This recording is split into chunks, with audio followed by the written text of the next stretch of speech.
Lecture 48। Page 1। पत्तियों में रूपांतरण। One leaf tendril. पत्तियां लंबी और धागेनुमा हो जाती हैं तथा ये पौधों को यांत्रिक सहारा प्रदान करती हैं, जैसे मटर, लौकी, कोहड़ा, पान आदि। 2 लिफ पिचर घटपर्णी। कुछ मांसाहारी पादपों में नाइट्रोजन की आपूर्ति हेतु पत्तियां घड़े के रूप में परिवर्तित हो जाती हैं तथा कीटों को ट्रैप करती हैं या फंसा लेती हैं।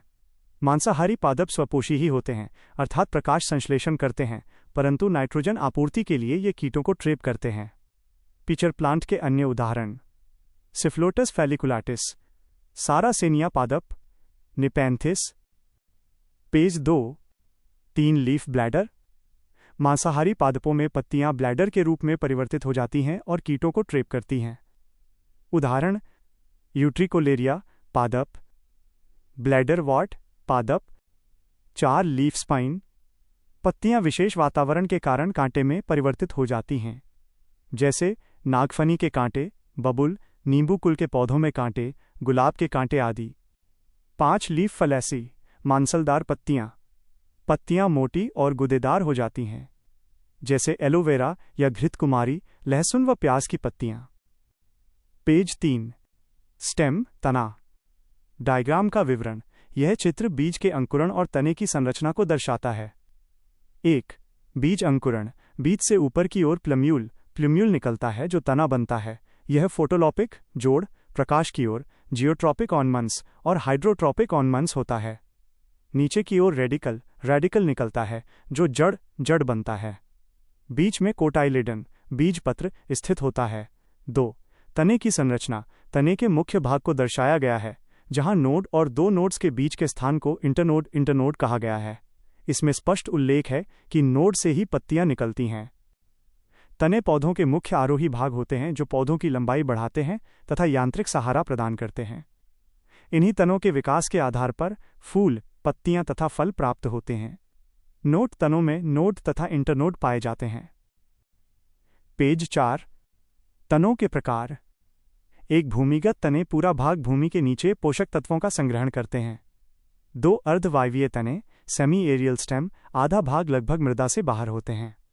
3 वायवीय तने एरियल स्टेम, लगभग भाग मृदा के ऊपर होता है। भूमिगत तनों के प्रकार। 1 राइजोम भूमिगत तना। एग्जाम्पल: अदरक, हल्दी, कमल, केला, बांस। 2 कॉम तना, जैसे बंडा, कोलोकेसिया। ओल, एलिफेंट फुट याम। केसर। 3 बल्ब भूमिगत तना। लहसुन और प्याज, लीली, ट्यूलिप, जलकुंभी, डैफोडिल। पेज 5। 4 ट्यूबर भूमिगत तना। आलू। तनों के कार्य: पेड़ पौधों को संरचना प्रदान करना, भोज्य पदार्थ का संग्रहण करना। कुछ पौधों के तने प्रकाश संश्लेषण करते हैं। जनन क्रिया करना, वाष्पोत्सर्जन क्रिया करना, वाष्पोत्सर्जन की क्रिया को कम करना, जैसे मरुस्थलीय पौधे। सुरक्षा प्रदान करना, कुछ पौधे के तने कांटे में रूपांतरित होकर सुरक्षा प्रदान करते हैं। पौधों के जनन भाग: फूल, फल और बीज। फूल। डायग्राम का विवरण। यह एक पूर्ण पुष्प की अनुदैर्ध्य काट लॉन्जिट्यूडनल सेक्शन का चित्र है, जिसमें निम्नलिखित भागों को लेबल किया गया है। पुंकेसर, एंड्रोइशियम, इसमें एंथर, फिलामेंट और कनेक्टिव दर्शाए गए हैं। स्त्री केसर, गायनोइसियम, इसमें ऊपर स्टिग्मा, बीच में स्टाइल और नीचे ओवरी दिखाई गई है। अन्य भाग: दलपुंज, पेटल, बाह्य दलपुंज, सेपल, अंडाणु, ओव्यूल और पुष्प के आधार को पुष्पासन, थैलमस कहा गया है। पेज 6।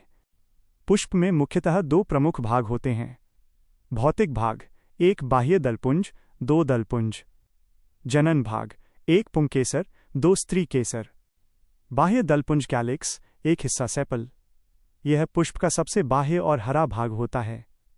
यह पुष्प को बाह्य सुरक्षा प्रदान करता है। यह प्रकाश संश्लेषण भी करता है।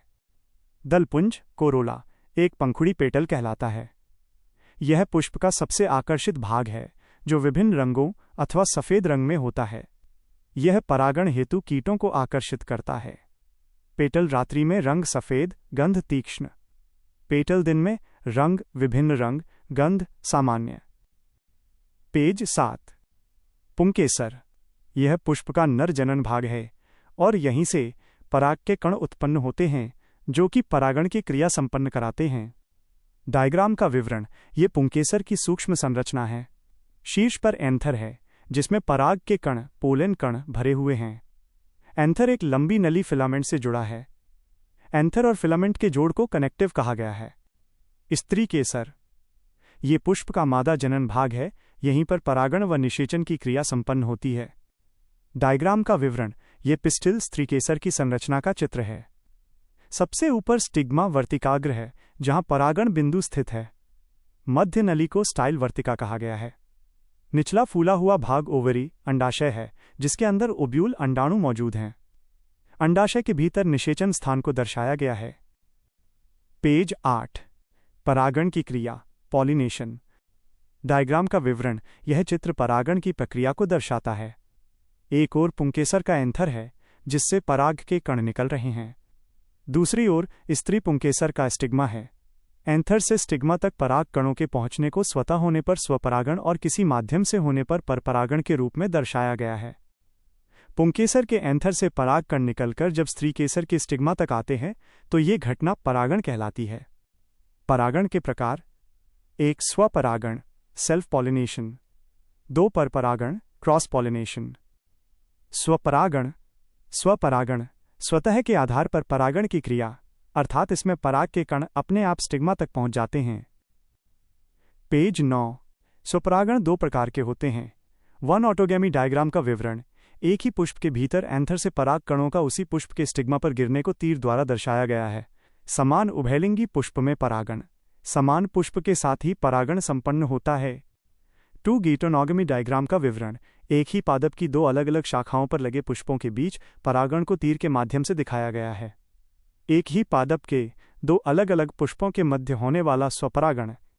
नोट। उभयलिंगी और एकलिंगी दोनों प्रजातियों में स्वपरागण की क्षमता होती है, हालांकि उभयलिंगी में प्रधानता होती है। पेज 10। परपरागण, क्रॉस पॉलिनेशन। जब समान प्रजाति के 2 या 2 से अधिक पादपों के मध्य अलग अलग पुष्पों के साथ परागण होता है, जिसमें माध्यम मुख्य भूमिका निभाता है, परपरागण कहलाता है। नोट। परपरागण अलग अलग माध्यमों से होता है और उसे भिन्न नामों से जाना जाता है। 1 हाइड्रोफिली राइट एरो पानी के माध्यम से। 2 एनिमोफिली राइट एरो हवा के द्वारा। 3 जूफिली राइट एरो जंतु के द्वारा। 4 एंटोमोफिली राइट एरो कीटों के द्वारा। 5 मेलिटोफिली राइट एरो मधुमक्खी के द्वारा। 6 साइकोफिली राइट एरो तितली के द्वारा। 7 कैंथरोफिली राइट एरो बीटल के द्वारा परपरागण। 8 मायोफिली व सैप्रोमायोफिली राइट एरो फ्लाई या मक्खी के द्वारा। 9 ऑर्निथोफिली राइट एरो पक्षियों के द्वारा परपरागण। 10 कायरोप्टेरोफिली राइट एरो चमगादड़ के द्वारा परपरागण। 11 मेरमेकोफिली राइट एरो चींटी के द्वारा परपरागण। पेज 11। 12 मालाकोफिली राइट एरो घोंघा व सीपी के द्वारा। 13 ओफियोफिली राइट एरो सांप के द्वारा परपरागण। निषेचन की प्रक्रिया। परागण प्रक्रिया के ठीक बाद पुष्प में निषेचन की प्रक्रिया शुरू होती है और ज्यादातर दोहरा निषेचन संपन्न होता है।